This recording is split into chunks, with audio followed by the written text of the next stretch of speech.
आज मैं आपको पढ़ाने जा रहा हूँ क्लास 10th का चैप्टर 4 जिसका नाम है globalisation and the Indian economy. बच्चों, सर्वप्रथम हम समझ लेंगे, ये बहुत इंपॉर्टेंट चैप्टर है क्लास 10th का। Most of the board questions come from here. चलते हैं अपने पहले स्लाइड की ओर, जान लेते हैं कि इस चैप्टर में आप क्या क्या पढ़ने वाले हैं। Topic covered in this chapter. What is globalisation?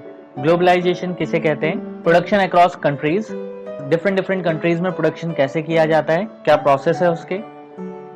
What is MNCs? Multinational company किसे कहते हैं, एमएनसीज किसे कहते हैं, उसके बारे में आप यहाँ पे पढ़ेंगे।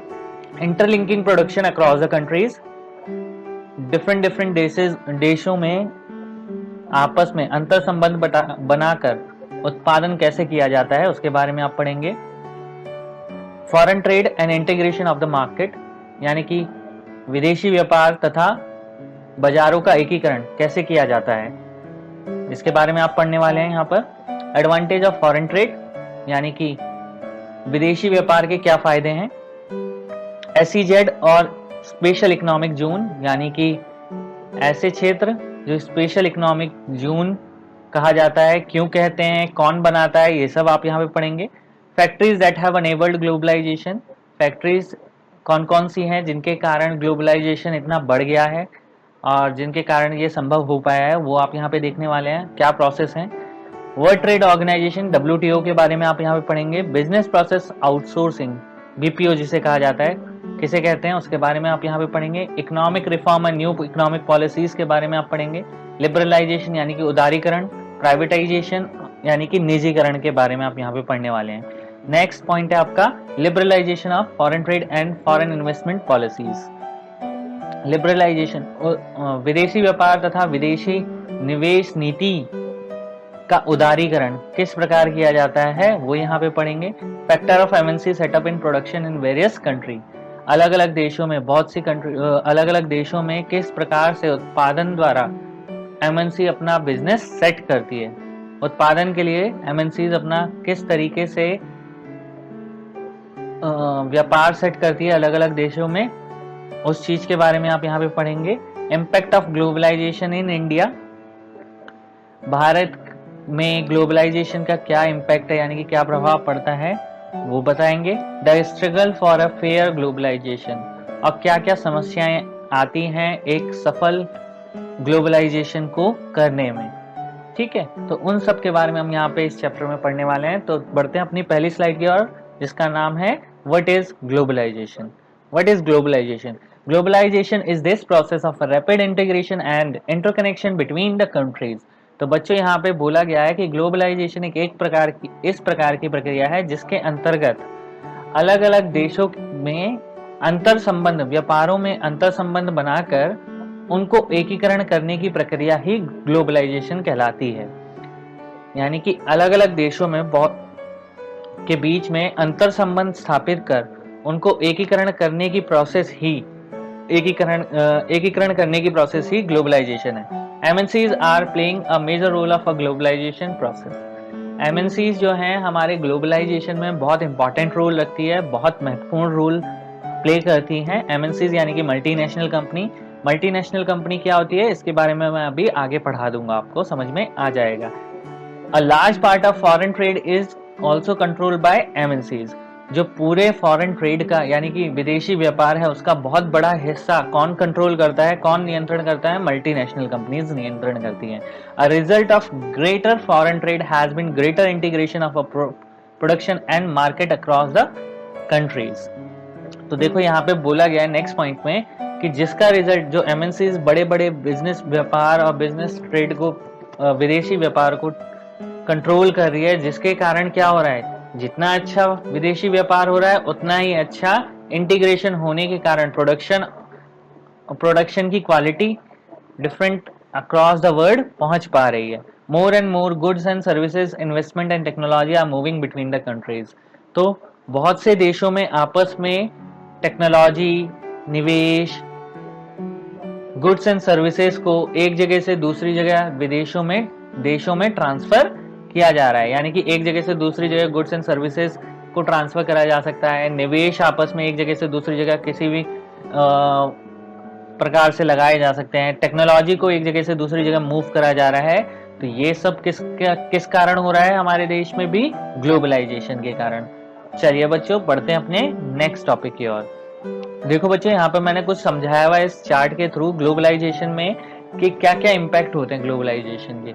इंटीग्रेशन ऑफ इकोनॉमिक्स, सारे इकोनॉमिक को यहाँ पर इंटीग्रेशन यानी कि एकीकरण हो जाता है। Equality inequality, inequality sorry inequality नहीं है, इनइक्वालिटी, कोई भी चीज हो उसमें इक्वालिटी आ जाती है, प्राइस वगैरह डिस्क्रिमिनेट नहीं होंगे इसके कारण, ग्लोबलाइजेशन के कारण, क्योंकि व्यापार जहां पर होगा कंपटीशन बढ़ जाएगा और इक्वालिटी आ जाएगी प्राइसेस में। कम्युनिकेशन बहुत तेजी के साथ बढ़ेगा क्योंकि एक देश से दूसरी जगह काम बढ़ रहा है, तो इस कारण आपस में लोगों का कम्युनिकेशन बहुत ज्यादा हो जाएगा। ठीक है। रिकॉग्निशन, किसी भी व्यापार को रिकॉग्निशन बहुत जल्दी मिलेगा क्योंकि व्यापार, अगर वो व्यापार एक जगह से दूसरी जगह यानी कि दूसरे देशों में पहुंच रहा है तो उसका नाम बढ़ेगा, इसी कारण उसे ख्याति मिलेगी, रिकॉग्निशन मिलेगा। Trade versus aid, trade versus aid means व्यापार हो जाएगा जो सहायता लोगों को मिलती है उसके अगेंस्ट। ठीक है। ट्रेड वर्सेस एड्स हो जाएगी, जो ग्रामीण क्षेत्रों में घरेलू उत्पादों को जो एड मिलता है उसकी जगह व्यापार ले लेगा। ठीक है। आउटसोर्सिंग, कोई भी काम को करने के लिए आउटसोर्सिंग जरूरी हो जाएगी क्योंकि बिजनेस क्या हो चुका है? ग्लोबलाइज हो चुका है, इस कारण आउटसोर्सिंग की जरूरत पड़ेगी। आउटसोर्सिंग यानी कि काम को एक जगह से दूसरी जगह भेजना। ब्रांड्स हो जाएंगे, जो व्यापार होंगे उसके अपने ब्रांड्स हो जाएंगे, अपने अपना नाम हो जाएगा। एक्सप्लॉइटेशन बच जाएगी, जो एक्सप्लॉइटेशन डोमेस्टिक कस्टमर्स को होती थी या डोमेस्टिक कंज्यूमर को हो रही थी, एक की जगह बहुत सारे प्रोडक्ट होने के कारण, चॉइसेस होने के कारण वो एक्सप्लॉइटेशन उनकी खत्म हो जाएगी। नेक्स्ट क्या है? ग्रोथ, ग्रोथ के चांसेस ग्लोबलाइजेशन होने के कारण बढ़ जाएंगे। पॉवर्टी खत्म हो जाएगी, पॉवर्टी रिडक्शन हो जाएगा। देन उसके बाद आपका आता है एनवायरमेंट, एनवायरमेंट को भी जाहिर सी बात है जितना जल्दी ग्लोबलाइजेशन बढ़ेगा उससे थोड़ा सा नेगेटिव इम्पैक्ट भी पड़ेगा, नेगेटिव इम्पैक्ट एनवायरमेंट पे बढ़ेगा। मोनोपोली पावर, मोनोपोली पावर खत्म हो जाएगी, किसी व्यक्ति की अगर किसी कंपनी की मोनोपोली चल रही है तो उस चीज में खत्म हो जाएगा क्योंकि कंपटीशन बढ़ जाएगा। कैपिटलिज्म, कैपिटलिज्म यानी कि अगर किसी डोमेस्टिक प्रोड्यूसर को पैसे की जरूरत है तो वो लोकल कंपनी को अगर पैसे की जरूरत है तो क्या करेगा? वो फॉरेन इन्वेस्टमेंट को यूज करेगा, फॉरेन इन्वेस्टमेंट उसके बिजनेस में आ सकता है, तो कैपिटलिज्म इजीली हो जाएगा अवेलेबल। कल्चर, दोनों कंट्री जहां जहां व्यापार होगा वहां वहां के लोग आपस में कल्चर को सीख पाएंगे। फ्री ट्रेड, एक जगह से दूसरी जगह आसानी से फ्री ट्रेड हो पाएगा, कोई भी बैरियर नहीं लगेंगे, बैरियर लगेंगे तो लिमिटेशंस में लगेंगे। इंटरनेट और टेक्नोलॉजी का विकास बहुत तेजी के साथ होगा, वर्ल्ड जो होगा बहुत छोटा होता चले जाएगा क्योंकि टेक्नोलॉजी बढ़ रही है और हमारी पहुंच एक जगह से दूसरी जगह बहुत आसानी से हो जाएगी। टेररिज्म, टेररिज्म थोड़ा नेगेटिव इम्पैक्ट है यहाँ पर, टेररिज्म भी ग्लोबलाइजेशन के कारण उभरता है, अगर जितना ज्यादा व्यापार होगा, जितना ज्यादा ख्याति होगी, टेररिज्म भी उतना बढ़ सकता है। ठीक है। फिर क्या है? अकाउंटेबिलिटी, अगर किसी चीज जो जाहिर सी बात है जीडीपी, जितना ज्यादा व्यापार होगा वो देश की जीडीपी को बढ़ाएगा और जीडीपी बढ़ेगी तो उसकी अकाउंटेबिलिटी भी बढ़ जाएगी किसी इंसान की। ठीक है। तो ये थे ग्लोबलाइजेशन के इम्पैक्ट। तो बच्चों बढ़ते हैं अपने नेक्स्ट स्लाइड की ओर। प्रोडक्शन अक्रॉस द कंट्रीज, तो बेटा प्रोडक्शन किस तरीके से होती है, डिफरेंट डिफरेंट देशों में किस तरीके से प्रोडक्शन किया जाता है। ठीक है। दो देशों के बीच या बहुत सारी कंट्रियों के बीच प्रोडक्शन किस तरीके से करा जाता है, तो पहले यहाँ पे हम पॉइंट पढ़ते हैं। Until the middle of 20th century production was largely organised within country. जो 20वीं शताब्दी थी तब तक, मिडल ऑफ 20वीं शताब्दी यानी कि 20वीं शताब्दी के मध्य तक प्रोडक्शन जो होता था मोस्टली जो लोग करते थे वो अपनी ही कंट्री के बीच में करते थे, यानी कि जो लोग मैन्युफैक्चरर होते थे वो अपने व्यापार को अपने देश के अंदर ही रह के करते थे। Colonies such as India export the raw material and food stuff and import finish goods. तो क्या होता था, जो कॉमनली जो होता था वो ये होता था कि इंडिया क्या करता था, अपना रॉ मटेरियल को क्या कर देता था, एक्सपोर्ट कर देता था, और रॉ मटेरियल और फूड स्टफ को क्या कर देता, एक्सपोर्ट कर देता था, और इंपोर्ट करता था फिनिश गुड्स को, बनी बनाई चीजों को खरीद लेता था जिसकी भारत को जरूरत होती थी। ठीक उसी तरीके से trade was the main channel connecting distant country, और दूर दूर बैठे देशों में कनेक्शन बनाने का खाली क्या माध्यम बन गया था, ट्रेड यानी कि व्यापार। This was done before large companies called MNCs. multinational companies emerged on the scene. जब मल्टीनेशनल कंपनी आई थी 20th सेंचुरी के बाद, तो 20th सेंचुरी में एक वही साधन था जिसके कारण हम दूर बैठी हुई कंट्रियों में आपस में व्यापार के थ्रू क्या हो सकते थे, कनेक्ट हो सकते थे एक दूसरे से. And MNC is the company that owns and control production in more than one nation. अब देखो बच्चों, मैं यहाँ पे डेफिनेशन बताने जा रहा हूँ कि MNCs क्या होती थी. MNC ऐसी कंपनियां होती थी जिनका व्यापार और कंट्रोल ऑफ प्रोडक्शन क्या होता था, एक जगह से अलावा, एक देश से अलावा बहुत सारे देशों में होता था. यानी कि उनकी प्रोडक्शन अलग अलग यूनिट्स में होती थी, अलग अलग जगहों पे वो अपनी प्रोडक्शन करते थे. इसका एक एग्जांपल मैं आपको बताता हूं. जैसे कार के पार्ट्स, किसी भी बड़ी कार के पार्ट्स देख लो, टाटा के इंजन कहीं बनता है, कार कहीं मिलती है और फिर उसके बाद उसे कहीं और लगाया जाता है, असेंबल कहीं और करा जाता है. तो ये मल्टीनेशनल कंपनी का एक एग्जांपल है कि वो अपनी डिफरेंट यूनिट्स अलग अलग जगहों पे अपने रिसोर्सेज के हिसाब से लगाती थी. MNC setups offices and the factory for the production in region where they can get cheap labour and other resources. MNCs अपने सेटअप, अपने ऑफिसेज को वहां सेटअप करती थी जहां पे उसे चीप लेबर रिसोर्सेज मिलते थे, चीप लेबर रिसोर्सेज, और उसके जितने भी रिसोर्सेज थे जो प्रोडक्शन में काम आने वाले थे, वहां उन क्षेत्रों में वो क्या करती थी, अपनी फैक्ट्रीज को सेटअप करती थी. MNCs are not only selling its finished products globally, but more important, the goods and services are produced globally. MNC खाली अपने माल को ही ग्लोबली नहीं बेचता था, वो प्रोडक्शन भी ग्लोबली करती है.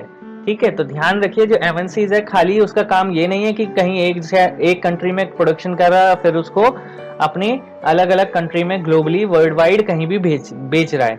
यही उसका काम नहीं है. इसके अलावा वो प्रोडक्शन भी अलग अलग कंट्रियों में करता है. नेक्स्ट है, as the result production is organised in increasingly complex way. धीरे धीरे इसी कारण आपने देखा होगा जो इसका रिजल्ट हुआ, जब प्रोडक्शन इंक्रीज होता चले गया, और यही कारण ऑर्गेनाइज वे में हमारा जो है प्रोडक्शन इतना बढ़ गया कि वो अक्रॉस द कंट्रीज जाके भी काम होने लगा. चलिए बच्चों, बढ़ते हैं अपनी नेक्स्ट स्लाइड की ओर. Interlinking production across the countries. Interlinking production across the countries, एक कंट्री दूसरी कंट्री के प्रोडक्शन को आपस में इंटरलिंक करा गया. कैसे इंटरलिंक करा गया, मैंने अभी बताया, MNCs के थ्रू. तो MNCs मल्टीनेशनल कंपनी के थ्रू आपका प्रोडक्शन, एक कंट्री का प्रोडक्शन दूसरी कंट्री के प्रोडक्शन से इंटरलिंक करा गया. In general, MNCs set up production where it is close to the market, where there is a skilled and unskilled labor available at low cost, and where the availability of other factories of production is assured. तो देखो यहाँ पे क्या बोला गया कि generally MNCs जो हमारी प्रोडक्शन करती थी वो ऐसी जगह पे करती थी, ऐसी मार्केट के क्लोज करती थी जहां पर उसे स्किल्ड और अनस्किल्ड लेबर दोनों आसानी से चीप रेट पे, लो कॉस्ट पे अवेलेबल हो जाते थे. और प्रोडक्शन में जो उसे रिसोर्सेज हो जाते थे, वो रिसोर्सेज चाहिए होते थे, वो उसको आसानी से वहां पर अवेलेबल हो जाए, तब जाके कंपनी MNCs अपना ऑफिस सेटअप करती थी. The money that is spent to buy assets such as land, building, machine and other equipment is called investment. The investment made by the MNCs is called foreign investment. तो बच्चों यहाँ पे बोला गया, जितना भी पैसा हमें लैंड खरीदना पड़ेगा किसी भी फैक्ट्री को सेटअप करने के लिए, मशीन खरीदने के लिए और बिल्डिंग खरीदने के लिए, अदर इक्विपमेंट को खरीदने के लिए, ये सारी चीजें जो हम खरीदते हैं किसी चीज को, इन एसेट्स को खरीदने के लिए जो पैसा लगाया जाता है उसे कहा जाता है इन्वेस्टमेंट. ठीक है, तो इन्वेस्टमेंट मेड बाय MNCs, जो इन सारी चीजों को खरीदने के लिए, इक्विपमेंट खरीदने के लिए, बिल्डिंग खरीदने के लिए, लैंड खरीदने के लिए अगर कोई पैसा बाहर से दे रहा है, MNCs कंपनी दे रही है, तो उसे बोला गया फॉरेन इन्वेस्टमेंट. ठीक है, चलिए बढ़ते हैं अपनी नेक्स्ट स्लाइड की ओर. The benefit of to the local company of such joint production in two fold. देखो, अगर लोकल कंपनी से MNC अपना प्रोडक्शन करवा रही है, लोकल कंपनी के पास आ रही है और अपने जॉइंट प्रोडक्शन को करने के लिए कर रही है, तो इसके दो फायदे थे. अगर MNC कोलैबोरेट कर लेती है लोकल कंपनी से तो उसके दो फायदे होते थे. MNC can provide the money for the additional investment like buying new machines for faster production. तो क्या होता था, MNC को अगर MNC क्या करती थी, अपने लोकल रिसोर्सेज, लोकल कंपनी से क्या करती थी, कांटेक्ट करती थी और उसको एडिशनल इन्वेस्टमेंट प्रोवाइड कर देती थी, जिससे कि वो नई टेक्नोलॉजी और नई मशीनों को खरीद कर प्रोडक्शन को रैपिडली इंक्रीज कर सकें। ठीक है, अब प्रोडक्शन जब इंक्रीज होगा ऑब्वियसली प्रॉफिट किसे होगा, लोकल कंपनी को भी होगा और एमएनसी को भी होगा। MNC might bring with them the latest technology for production. तो एमएनसी अपने साथ साथ क्या करती थी बेटा, लेटेस्ट टेक्नोलॉजी, जो दूसरे देशों में लेटेस्ट टेक्नोलॉजी होती थी प्रोडक्शन के रिलेटेड, उसको उन लोकल कंपनीज में ले आती थी, जिससे कि उन लोकल कंपनीज के लोगों को भी बेनिफिट मिलता था और प्रोडक्शन भी तेजी से होता था। But the most common route for the MNC investment is to buy up local company and then to expand production. लेकिन सबसे मेन मोटो जो एमएनसी का होता था, कॉमन रूट जो होता था, वो यही होता था। एमएनसी इन्वेस्टमेंट तब करती थी, पहले वो क्या करती थी, लोकल कंपनी के कुछ शेयर या कुछ प्रॉपर्टी को खरीद लेती थी और उसके बाद उसको एक्सपेंड करती थी, बिजनेस को एक्सपेंड कर देती थी। ठीक है, वरना उससे पहले वो ये सोचती थी कि क्यों मैं इन्वेस्ट करूं। पहले क्या करती थी, कंपनी उस लोकल कंपनी को खरीदने की कोशिश करती थी ताकि उसकी ऑनरशिप उसी के पास आ जाए, और या फिर उसके कुछ शेयर खरीद लेती थी जिससे ऑनरशिप उसके पास आ जाए, और फिर उसके बाद उसका प्रोडक्शन एक्सपेंड करती थी। Many of the top MNC have wealth exceeding the entire budget of the developing country government। ठीक है, तो बहुत सी ऐसी कंपनियां बेटा जिसमें MNCs हैं, बहुत सी कंपनियां, बहुत सी मल्टीनेशनल कंपनी ऐसी हैं जिनके पास इतना पैसा है कि जितना बजट हमारी एक डेवलपमेंट कंट्री का होता है उससे बहुत ज्यादा पैसा हमारी उन कंपनीज के पास होता है। ठीक है, जितना एक डेवलपिंग कंट्री की बजट होती है, पूरी डेवलपिंग कंट्री की गवर्नमेंट की जो बजट है उससे बहुत ही ज्यादा पैसा किसके पास है, एमएनसीज के पास है कई बार। ठीक है, we see that there are a variety of way in which the MNCs are spreading their production and interacting with local producers in various country across the globe।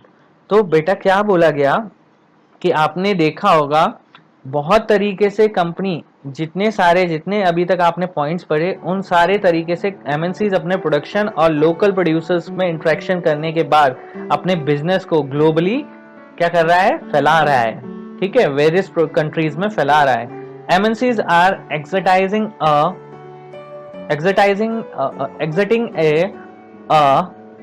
strong influence on the production at these distance location। और इसी तरीके से strong influence करने के कारण, उत्पादन में इतना स्ट्रॉन्ग इन्फ्लुएंस लोकल प्रोड्यूसर्स के साथ मिलने के कारण वो दूरस्थ यानी कि बहुत दूर दूर इलाकों में भी अपनी ऑफिस या फैक्ट्रीज को सेटअप कर पा रहे हैं और वहां पे अपने प्रोडक्ट को बेच पा रहे हैं या बना पा रहे हैं। As a result, production in these widely dispersed location in getting interlinked।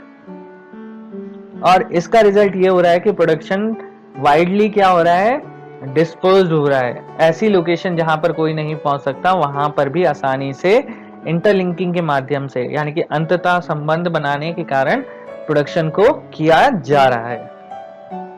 चलिए बच्चों बढ़ते हैं अपनी नेक्स्ट स्लाइड की ओर। तो बच्चों यहाँ पे मैंने कुछ एग्जाम्पल दिए हैं टॉप एमएनसीज के, टॉप इंडियन एमएनसीज के। Fujitsu, Airtel, Idea, Pepsi, Vodafone, Coca Cola, Bharti, DCB, ठीक है, दैनिक भास्कर, यूनिक कनेक्ट, विप्रो, ये सारे नाम कुछ कॉमन कंपनियों, कैडबरी आपने नाम सुना होगा, भारतीय एक्सालाइफ, आदित्य बिरला ग्रुप। ठीक है, तो ये कुछ नाम है जो टॉप एमएनसीज हैं जो जिसके ऑफिस वर्ल्ड वाइड फैले हुए हैं। ठीक है, इसीलिए इन्हें एमएनसीज बोला गया है बच्चों। चलिए बढ़ते हैं अपनी नेक्स्ट स्लाइड की ओर। Foreign trade and integration of the market.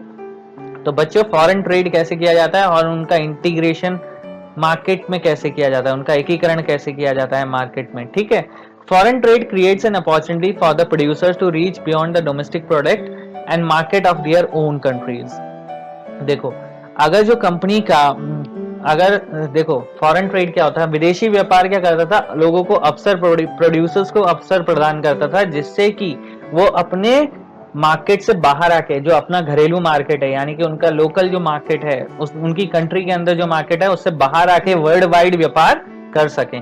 For the buyers import of goods and produce in another country is one way to expanding the choice of goods beyond that was domestically produced. जो खरीदने वाले हैं, जो buyers हैं, उनके लिए वो क्या करते थे, इंपोर्ट कर लेते थे गुड्स को जो उन्हें अपनी कंट्री में प्रोड्यूस हो रही होती थी।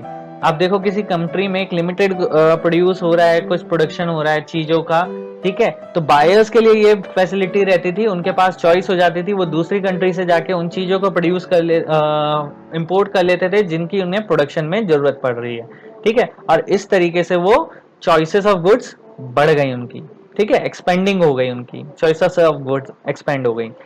इन general with the opening of trade and goods travel from one market to another, सामान्य तौर पर हम कह सकते हैं कि जो व्यापार हमारा क्या हुआ, प्रारंभ में क्या हुआ, जो सेवाएं हैं या वस्तुएं हैं वो एक जगह से ट्रेवल, एक मार्केट से ट्रेवल करके दूसरे मार्केट में जारी होती थी। Foreign trade does result in connecting the market and integration of market in different country. अब फॉरेन ट्रेड के कारण क्या रिजल्ट हुआ, हम लोग कनेक्ट हो सके ग्लोबली मार्केट से, ठीक है, और डिफरेंट कंट्रीज के मार्केट्स का इंटीग्रेशन हो गया, यानी कि एकीकरण हो गया, ठीक है, एकीकरण करना मतलब यानी कि सबको आपस में जोड़ दिया गया, ठीक है। तो ये था आपका foreign trade and integration of the market. चलिए बढ़ते हैं अपनी नेक्स्ट स्लाइड की ओर। बच्चों यहाँ पर मैंने कुछ दिखाया है difference between foreign trade and foreign investment. तो देखिए यहाँ समझते हैं इस चीज को, फॉरेन ट्रेड किसे कहते हैं। Including by selling and goods under an agreement. Foreign trade में क्या होता है, एक एग्रीमेंट के अंडर हम क्या करते हैं, गुड्स को बाय और सेल कर सकते हैं। Flow of goods and services from one nation to another, और हम क्या कर सकते हैं, वस्तुओं को एक जगह से, वस्तुओं और सेवाओं को हम एक जगह से खरीद सकते हैं, एक कंट्री से खरीद सकते हैं और दूसरी कंट्री में बेच सकते हैं। इसी चीज को बोला गया फॉरेन ट्रेड। जब हम दूसरे देश से अपनी कुछ चीजें खरीदते हैं तो उसे बोला जाता है फॉरेन ट्रेड, ठीक है। फॉरेन इन्वेस्टमेंट किसे कहते हैं, deals with the investment in share and property on the foreign land. अगर कोई विदेशी लैंड है और वहां पे हम अपनी बिजनेस को सेटअप करने चाहते हैं तो हम वहां पे पैसे को इन्वेस्ट कर लेंगे या प्रॉपर्टी को खरीद लेंगे। तो ये सारी चीजों को जब हम प्रॉपर्टी वगैरह खरीद लेते हैं या शेयर खरीद लेते हैं या इन्वेस्ट कर देते हैं कहीं फॉरेन में, उसे बोला गया है फॉरेन इन्वेस्टमेंट, ठीक है। या फिर फॉरेन वाला हमारे यहाँ आके करे तो वो फॉरेन इन्वेस्टमेंट है, ठीक है। फॉरेन वाला अगर कोई हमारी कंपनी में, इंडिया में आके किसी कंपनी में पैसा इन्वेस्ट करे तो उसे बोला जाएगा फॉरेन इन्वेस्टमेंट, ठीक है। Flow of a capital from one nation to another, इसमें क्या होता है डिफरेंस, वहां पे खाली गुड्स एंड सर्विसेज का फ्लो हो रहा था एक नेशन से दूसरी नेशन पे, यहाँ पे कैपिटल का फ्लो होगा एक नेशन से दूसरे नेशन पे। इसीलिए ये दोनों इंपॉर्टेंट पॉइंट है, फॉरेन ट्रेड और फॉरेन इन्वेस्टमेंट में डिफरेंस क्या है। चलिए बढ़ते हैं अपने नेक्स्ट पॉइंट की ओर। बच्चों यहाँ पे मैंने impact of foreign trade and integration of market डाला है।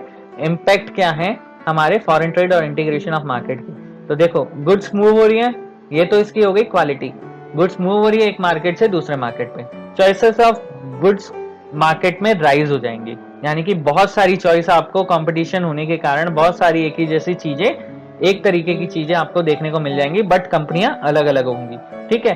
Price disparity reduces and price of similar goods in two market tend to be equal, यानी कि क्या होता है, अगर हमारे पास एक ही कंपनी के प्रोडक्ट इंडिया में कितने में बिक रहा है और दूसरी कंट्री में कितने में बिक रहा है, ज्यादा डिफर नहीं होगा, वो सिमिलर प्राइस ही होगा लगभग, ठीक है, उसमें डिफरेंस नहीं आएगा।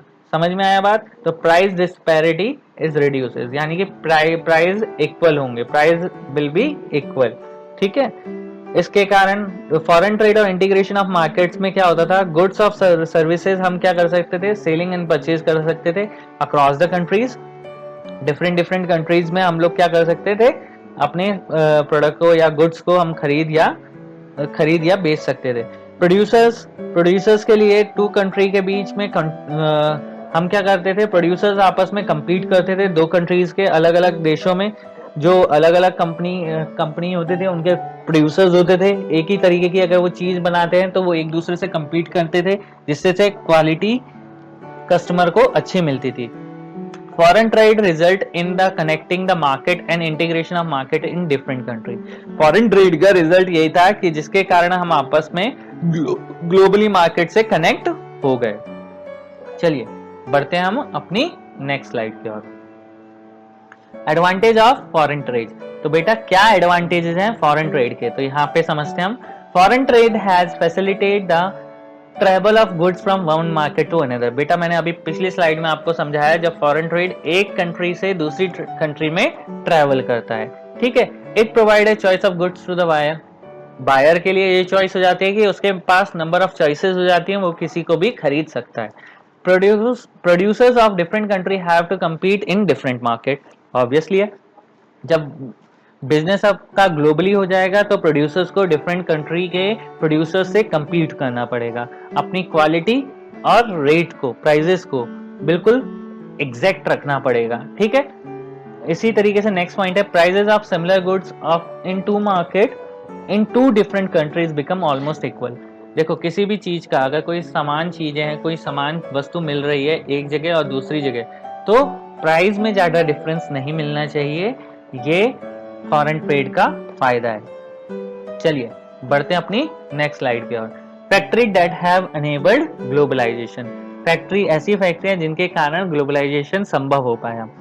Rapid improvement in technology has been a major factor that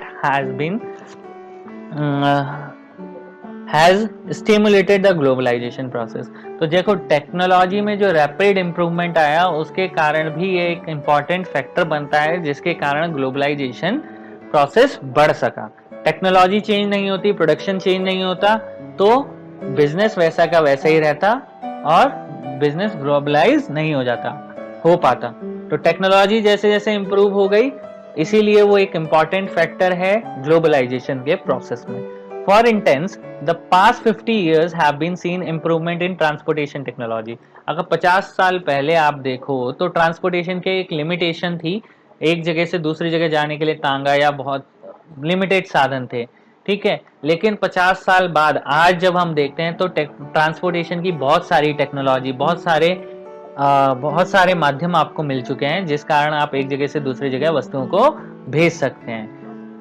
third point है, even more remarkable have been the development of the information and communication technology. जाहिर सी बात है, थर्ड फैक्टर जो था आपका, जो ग्लोबलाइजेशन फैक्टर के अंतर्गत आता है, जिस कारण फैक्टर इज नहीं है बेटा, ये फैक्टर इन होगा, ठीक है, दैट हैव एनेबल्ड ग्लोबलाइजेशन। तो यहाँ पे पॉइंट जो आ रहा है, थर्ड पॉइंट जो आ रहा है, इवन मोर, अगर हमारे पास जितना ज्यादा चेंजेस कम्युनिकेशन और इंफॉर्मेशन टेक्नोलॉजी में आया उसी कारण ग्लोबलाइजेशन संभव हो पाया।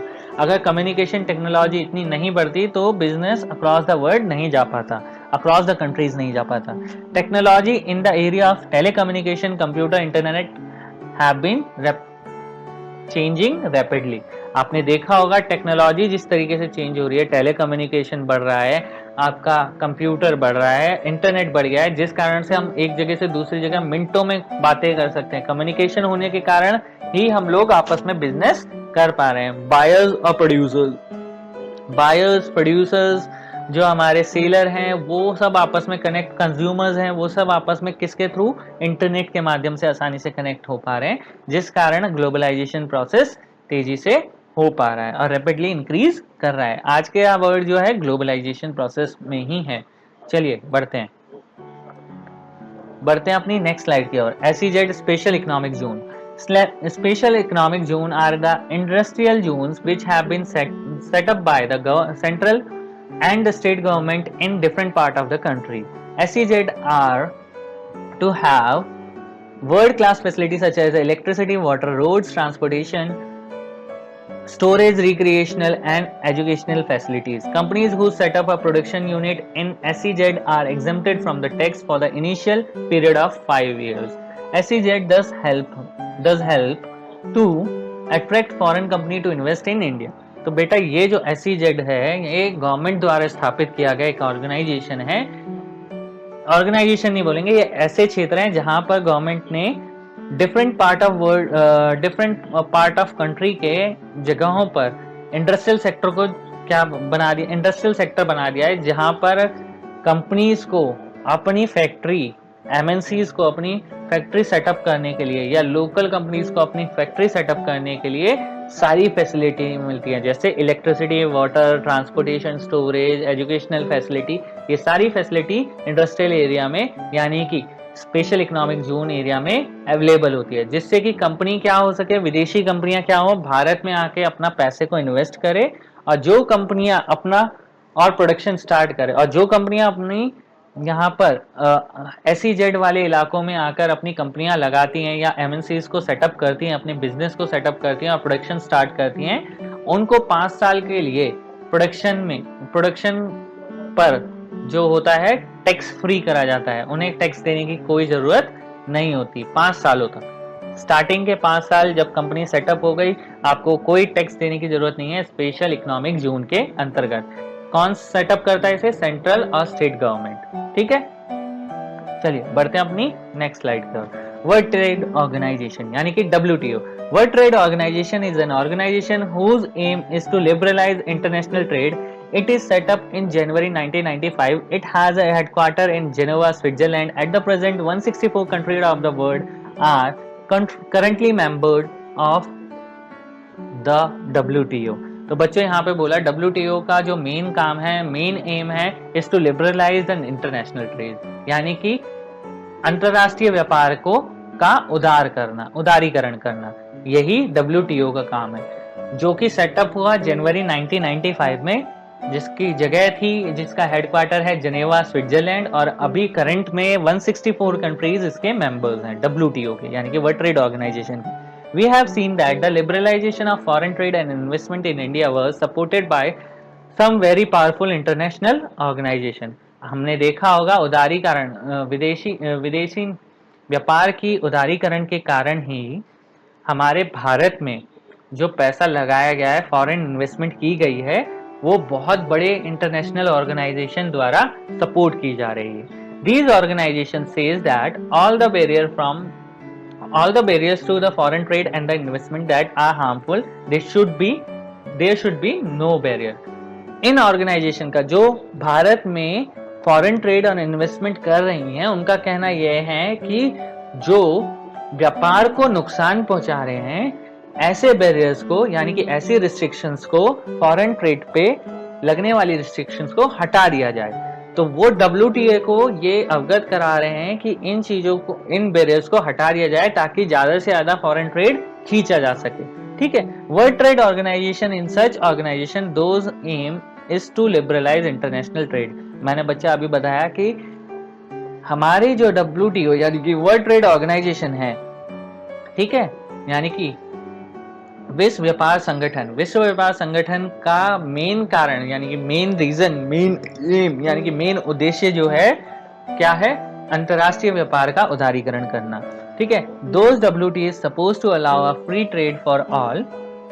In practice, it is seen that developed countries have unfairly retained trade barriers. ठीक है, तो इसमें कहा गया कि WTO क्या करता है? WTO ये निर्धारित करता है कि सभी कंट्रियों में, सभी डेवलप्ड कंट्रियों में ट्रेड क्या हो सके? फ्रीली हो सके। ठीक है, कोई प्रॉब्लम ना हो, और जो अनफेयरली ट्रेड बैरियर्स हैं उनको रिमूव कर दिया जाए। ठीक है, कई डेवलप्ड कंट्रियां ऐसी हैं, और ये देखा जाता है कि कई डेवलप्ड कंट्रियां ऐसी हैं जहां पर उन्होंने अपने अनफेयरली, यानी कि जो फेयर नहीं है, ऐसे ट्रेड बैरियर्स को लगा रखा है। टैक्स के माध्यम से, पॉलिसीज के माध्यम से उन्होंने बैरियर्स लगा रखे हैं फॉरेन ट्रेड पे। ठीक है, on the other hand WTO rules have forced the developing country to remove the trade barriers. और इसी के साथ साथ WTO क्या बनाता है? रूल्स एंड रेगुलेशंस को बनाता है कि डेवलपिंग कंट्री में ट्रेड बैरियर्स को रिमूव किया जाए। डेवलप्ड कंट्री तो अपने ट्रेड बैरियर्स को लगाती है, ठीक है, किसकी मदद से? WTO की मदद से। लेकिन WTO रूल भी बनाता है ताकि ट्रेड बैरियर्स हटाए जा सके। कौन सी कंट्रियों से? डेवलपिंग कंट्रियों से। ठीक है, तो और उन्हें फोर्सफुली लागू भी करता है। कौन? WTO के अंतर्गत अगर कोई कंट्री मेंबर है तो उस कंपनी में ट्रेड बैरियर्स को रिमूव करना होगा अगर वो डेवलपिंग कंट्री के अंतर्गत आती है। ठीक है, चलिए बढ़ते हैं अपने नेक्स्ट स्लाइड की ओर। बिजनेस प्रोसेस आउटसोर्सिंग यानी कि BPOs का नाम आपने सबने सुना होगा, सब कहते हैं कॉल सेंटर है। सुन लीजिए, is the contracting of the non primary business activity and function to the third party service provider. BPOs जो होते हैं आपको सर्विस प्रोवाइड कर देते हैं, आपकी थर्ड पार्टी मेंबर्स होते हैं, ये थर्ड पार्टी मेंबर्स होते हैं और जो आपको सर्विस प्रोवाइड करते हैं किसी भी प्रोडक्ट के रिलेटेड। ठीक है, जिससे उनका बिजनेस बना रहे। जो प्रोडक्ट है कंपनी का, उसके BPOs अपने होते हैं और उसी कारण वो क्या होते हैं? उनको अपने कस्टमर्स को वो क्या बिजनेस को बढ़ाने के लिए क्या करते हैं, उनको सर्विस प्रोवाइड करते रहते हैं। तो ये क्या है, BPO, business process outsourcing. Economic reform और new economic policy is policy adopted by the government of India since July 1991. Its key feature are liberalization, privatization and globalization. देखो इकोनॉमिक रिफॉर्म आया जो after the independence, after 90s, ठीक है, 90s के बाद जो हमारा हुआ, एक न्यू इकोनॉमिक पॉलिसी लगाई गई। हमारे जो नई इकोनॉमिक पॉलिसी लगाई गई उसमें गवर्नमेंट ऑफ इंडिया ने ये पॉलिसी अडॉप्ट करी जिसका मेन फीचर था उदारीकरण, निजीकरण और वैश्वीकरण।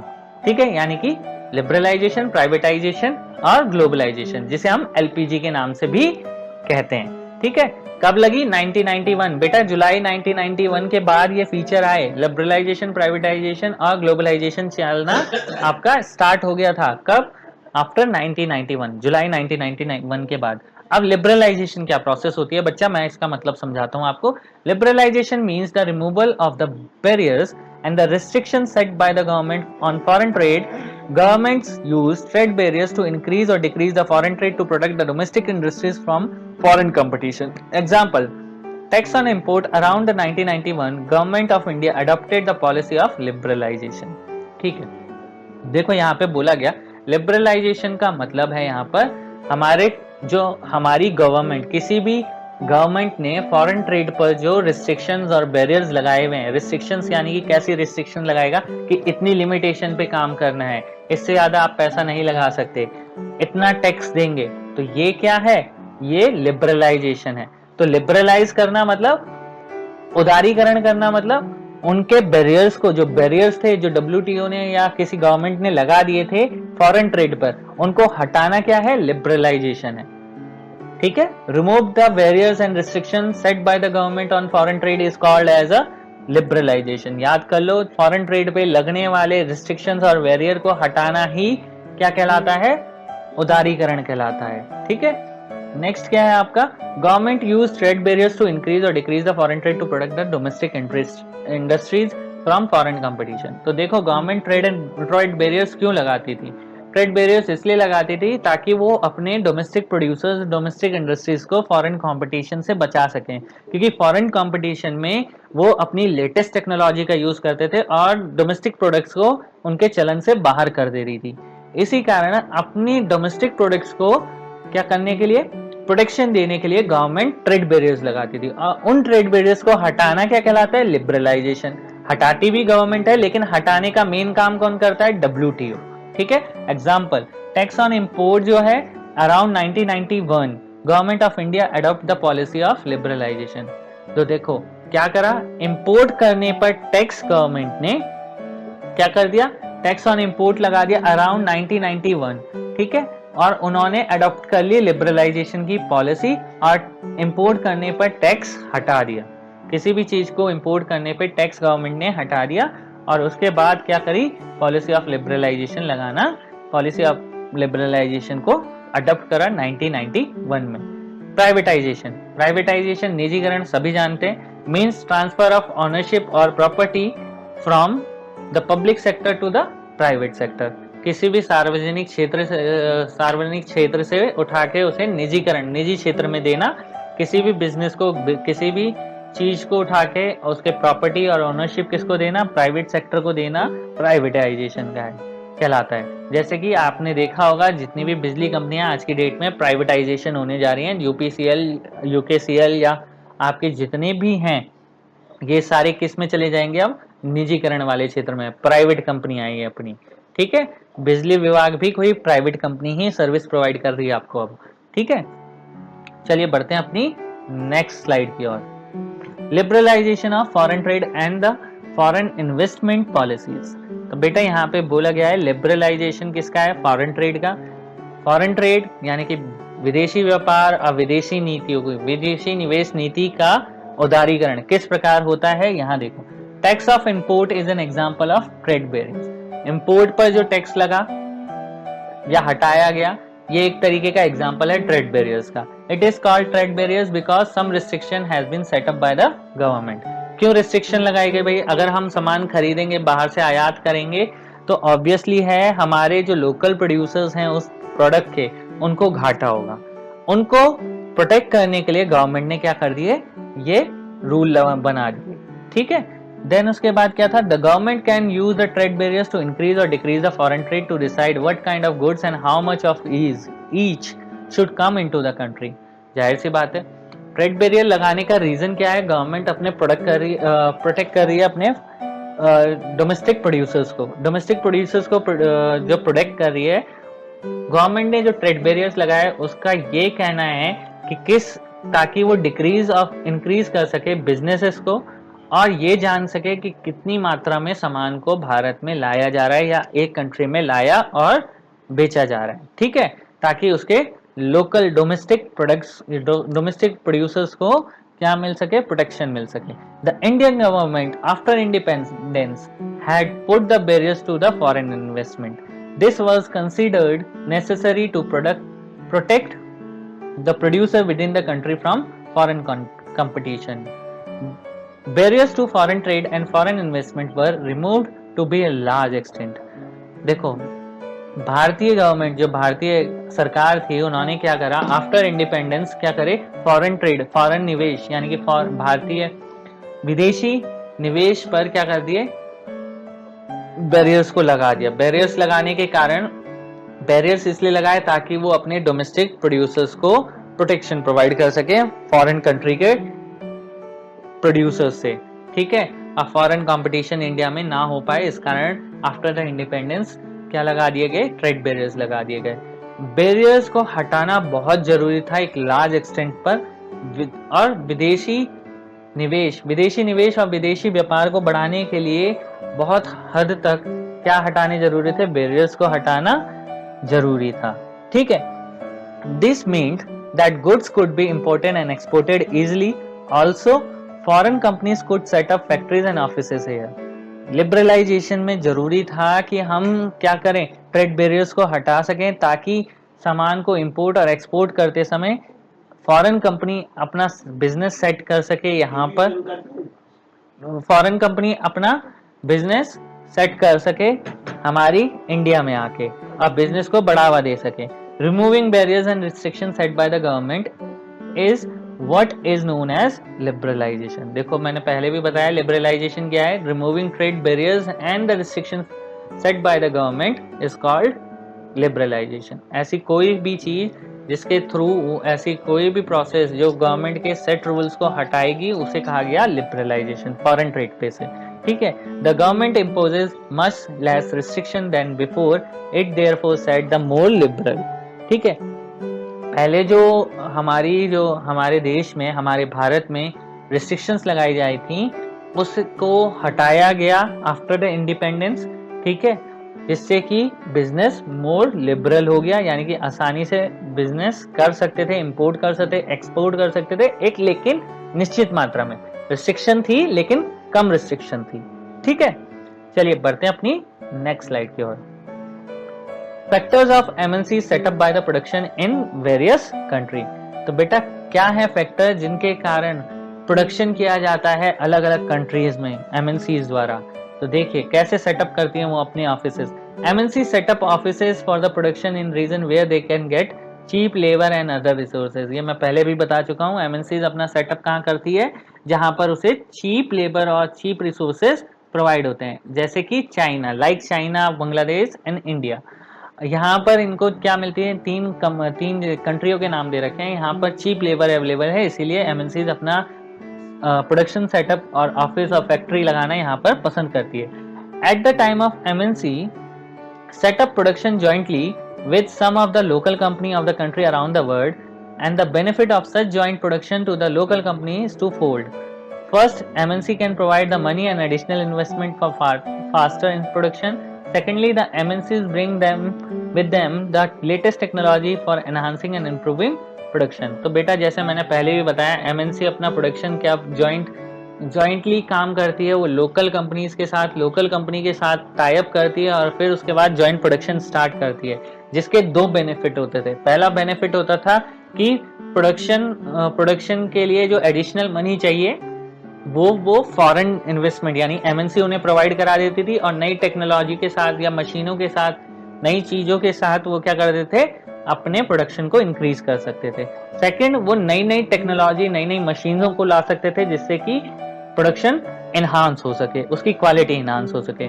सम MNCs are so big that their wealth exceed their entire budget. मैंने जैसा बताया कि अभी कुछ कंपनियां ऐसी भी थी जिनका एंटायर बजट इतना होता था जितनी एक गवर्नमेंट का नहीं होता, डेवलपिंग कंट्री की गवर्नमेंट का नहीं होता है। ठीक है, उनके पास इतना पैसा है, इतना कि किसी भी कंपनी के पास किसी भी गवर्नमेंट के पास इतना पैसा नहीं हो सकता। ठीक है, these are the reason why they set up a local company to expand production. और यही कारण होता था वो लोकल कंपनी में अपना पैसा लगाते थे और अपने प्रोडक्शन को एक्सपेंड करते थे। जैसे इसका एक एग्जांपल है Cargill food. An American MNC has bought over the small Indian company such as Parakh food. Cargill food पहले जो जानी जाती थी परक फूड के नाम से जानी जाती थी, अमेरिकन कंपनी ने उसे खरीदा, एक अमेरिकन एमएनसी ने खरीदा और उसे बना दिया कारगिल फूड। अब उसके word all over the world क्या है, अपने ऑफिसेज हैं। ठीक है, MNC control production by placing orders for production with small producers in developing nations, garment, footwear, small items, etc. The products are supplied to these MNCs, which then sell these under their own brand name to the customers. ठीक है, तो देखो क्या करती थी MNC, क्या करती थी, कंट्रोल करती थी प्रोडक्शन को, और जो प्रोडक्शन ऑर्डर किए जाते थे वो स्मॉल प्रोड्यूसर से, जो डेवलपिंग नेशंस हैं उसके स्मॉल प्रोड्यूसर को जो ऑर्डर प्लेस किए जाते थे उनको एमएनसी कंट्रोल करती थी। क्या करती थी, गारमेंट, फुटवियर, स्पोर्ट्स, ये सारे प्रोडक्ट का वो ऑर्डर ले लेती थी छोटे प्रोड्यूसर से, और फिर उसको बना के क्या करती थी, अपने नाम से कस्टमर्स को बेच देती थी। ठीक है, चलिए बढ़ते हैं अपनी नेक्स्ट स्लाइड की ओर। Impact of the globalisation in India. बेटा ये मोस्ट इंपॉर्टेंट टर्म है, impact of the globalisation in India. India पे क्या ग्लोबलाइजेशन के इफेक्ट पड़े। In the last 20 years globalisation of an Indian economy has come a long way. देखो, जो हमारी ग्लोबलाइजेशन के कारण है इंडियन इकोनॉमी बहुत ज्यादा बढ़ गई है, काफी आगे बढ़ चुकी है। Globalisation and greater competition among producers both local and foreign producers has been of advance to the consumer and particularly the well-off section in the urban areas। देखो, ग्लोबलाइजेशन ने क्या करा, प्रोड्यूसर्स के बीच, जो हमारे डोमेस्टिक प्रोड्यूसर्स थे और जो हमारे फॉरेन प्रोड्यूसर्स हैं, उन दोनों के बीच कंपटीशन, बहुत बड़ा कंपटीशन पैदा कर दिया, जिस कारण इसका फायदा किसको मिला, जो एडवांटेज मिला वो कंज्यूमर को मिला, उनको क्वालिटी अच्छी मिली, अर्बन एरिया में फैसिलिटी मिलनी चालू हो गई, प्रोडक्ट्स अच्छे बन के आने लग गए। तो ये फायदा हुआ किसका, ग्लोबलाइजेशन का इंडिया में। डोमेस्टिक जो हमारे प्रोड्यूसर्स थे उनको compete करना पड़ा फॉरेन प्रोड्यूसर से और टेक्नोलॉजी से, जिस कारण एडवांटेज किसको मिला, कंज्यूमर को। ठीक है, as the result these people today enjoy much higher standard of living than the possible earlier. ठीक है, और यही कारण था जिस कारण ये लोग आज अपने अच्छे जीवन निर्वाह स्तर को पा रहे हैं। ठीक है, MNC have increased their investment in India over the past 20 years, which means investing in India has been beneficial for them। देखो, MNCs ने क्या करा, धीरे धीरे करके आफ्टर, मैंने क्या बोला, 1991 के बाद MNCs ने अपना बिजनेस को बढ़ाना और फॉरेन इन्वेस्टमेंट को लगाना ज्यादा कर दिया, जिससे कि आज 20 सालों में, पिछले 20 सालों में भारत में पैसा लगाकर उन्होंने इतना अपने बिजनेस को इंक्रीज कर लिया है जिससे कि इंडिया बहुत ज्यादा बेनिफिशियल हो चुका है और वो एमएनसीज भी बहुत ज्यादा बेनिफिशियल हो चुकी हैं। बेनिफिशियल इसलिए हो चुका है इंडिया के लोगों के लिए क्योंकि जितना ज्यादा एमएनसीज ने इन्वेस्टमेंट करा, नई टेक्नोलॉजी और नए चीजों के माध्यम से प्रोडक्शन बढ़ गया, और प्रोडक्शन बढ़ने के साथ साथ क्वालिटी और अच्छी चीजों का मिलना पॉसिबल हो पाया। Several of the top Indian company have been able to benefit from the increased competition। और बहुत सी कंपनियां ऐसी हैं, बहुत सी इंडियन कंपनियां हैं जिसके को बेनिफिट मिला, वो तभी हो पाया जब उन्हें कंपटीशन मिल पाया। ठीक है, जब तक कंपटीशन नहीं था वो कंपनियां ठप थी, और जैसे ही मार्केट में कंपटीशन आया उन्होंने भी अपनी क्वालिटी बढ़ाई, उनको फॉरेन ट्रेड को देखकर, और अपने बिजनेस को बढ़ाया, और वो आज अच्छी खासी कंपनी बन के बैठी हैं। Moreover, globalization has enabled some large Indian company to emerge a multinational company themselves. और धीरे धीरे ग्लोबलाइजेशन के कारण ही जो इंडियन कंपनियां थी, छोटी छोटी इंडियन कंपनियां जो कभी लार्ज होती थी, वो आज बढ़कर एमएनसीज में कन्वर्ट हो चुकी हैं। ठीक है। Globalization has also created a new opportunity for the company providing services and particularly those involving in IT. धीरे धीरे ग्लोबलाइजेशन के कारण भी कंपनियां अपनी सर्विसेज प्रोवाइड करने लगी और लोगों को नए नए अवसर प्रोवाइड होने लगे, और इसी कारण बड़ी बड़ी आईटी कंपनियां आपने देखी होंगी जो आज ग्लोबलाइजेशन के कारण ही अलग अलग जगहों पर बसी हुई हैं। सबसे ज्यादा जो है पर्टिकुलरली दोज इन्वॉल्विंग आईटी, जो हमारे आईटी सेक्टर के लोग हैं, उस कारण उन सर्विस सेक्टर के लोगों को सबसे ज्यादा ग्लोबलाइजेशन का फायदा मिला। ठीक है, चलिए बढ़ते हैं अपने नेक्स्ट स्लाइड की ओर। The struggle for a fair globalisation. Globalisation को लाने के लिए क्या प्रॉब्लम्स आई, क्या स्ट्रगल्स आई, ये कारण थे कुछ। चलिए पढ़ते हैं उनके कारण क्या क्या है। People with education skill wealth have made the best use of new opportunities. ठीक है, जिनके पास एजुकेशनल स्किल हो सकती थी, वेल्थ हो सकती थी, उनको क्या सिखाया ग्लोबलाइजेशन ने? उन अवसरों को यूज करना सिखाया सही तरीके में। ठीक है, ग्लोबलाइजेशन के कारण ही लोग क्या सीख पाए? अपनी एजुकेशनल स्किल और वेल्थ का सही प्रयोग करना सीख पाए। On the other hand there are many people who have not share the benefit. और इसी के साथ साथ बहुत से लोग ऐसे थे जिन्होंने ग्लोबलाइजेशन का फायदा तो उठाया, लेकिन कुछ लोगों को उसके बेनिफिट शेयर नहीं हो पाए। Fair globalization would create opportunity for all and also ensure that the benefit of globalization are shared better. Fair globalization अगर होता तो वो सभी के लिए अपॉर्चुनिटीज प्रोवाइड करता और ये इंश्योर करता कि ग्लोबलाइजेशन में जो बेनिफिट्स हैं उन सभी को प्रॉपरली शेयर्ड मिल सके। ठीक है, ताकि उनको बेनिफिट हो सके। The government can play a major role in making this possible. और गवर्नमेंट को ये रोल, मेजर रोल प्ले करने के लिए गवर्नमेंट ही एक ऐसी जगह थी जो इस चीज को पॉसिबल कर सकती थी। जितने भी प्रॉब्लम्स थे ग्लोबलाइजेशन को, उनको हटा सकती थी। It's policy must protect the interest not only the rich and the powerful but all the people in the countries. ठीक है, और गवर्नमेंट को ऐसी पॉलिसीज बनानी थी जिससे कि लोगों का इंटरेस्ट बना रहे और प्रोटेक्शन बनी रहे।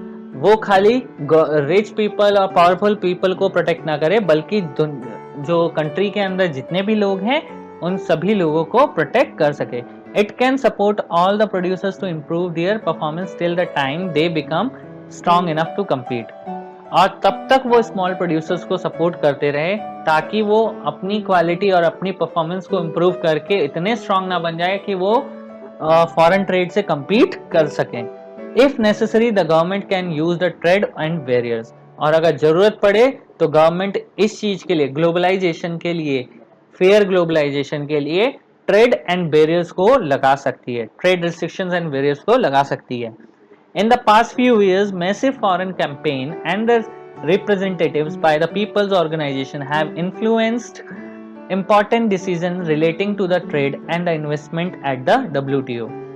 अब पिछले कुछ सालों में बहुत सारे कैंपेन और रिप्रेजेंटेटिव, अलग अलग देशों के रिप्रेजेंटेटिव, प्रतिनिधि मंडल के लोग और ऑर्गेनाइजेशन, अलग अलग ऑर्गेनाइजेशन ने अपना अपना डिसीजन, जो अपनी अपनी इन्फ्लुएंसेस, व्यापार से रिलेटेड इन्फ्लुएंसेस थे, डिसीजंस थे, वो किस में इन्वेस्ट करे, ट्रेड और व्यापार से रिलेटेड अपने जितने भी डिसीजंस या जितने भी रीजंस थे उन सबको किसको बताया? WTO के सामने रखें। This has demonstrate that the people also can play an important role in the struggle for the fair globalisation. और यही कारण है, ये एक डेमोन्स्ट्रेशन प्रोड्यूस करता है कि WTO में सब जगह के प्रतिनिधित्व ने अपने अपने देश के ट्रेड, फॉरेन ट्रेड और इन्वेस्टमेंट से रिलेटेड अपनी प्रॉब्लम्स को WTO के सामने रखा और WTO ने मिलकर एक सही ट्रेड बैरियर्स कंट्रीज के लिए, अलग अलग कंट्रीज के लिए बनाए। This has demonstrate that people can also play an important role in the struggle for fair globalisation. और यही दिखाता है, यह दर्शाता है कि पीपल, जो हमारे लोग हैं, एक बहुत इम्पॉर्टेंट एक इम्पॉर्टेंट रोल प्ले करते हैं, किसमें, एक फेयर ग्लोबलाइजेशन होने के लिए। ठीक है, और ये हमारी बच्चों चैप्टर यहाँ पे समाप्त होता है। अगर आपको इस चैप्टर से रिलेटेड कोई भी क्वेश्चन है तो आप मुझे व्हाट्सएप पे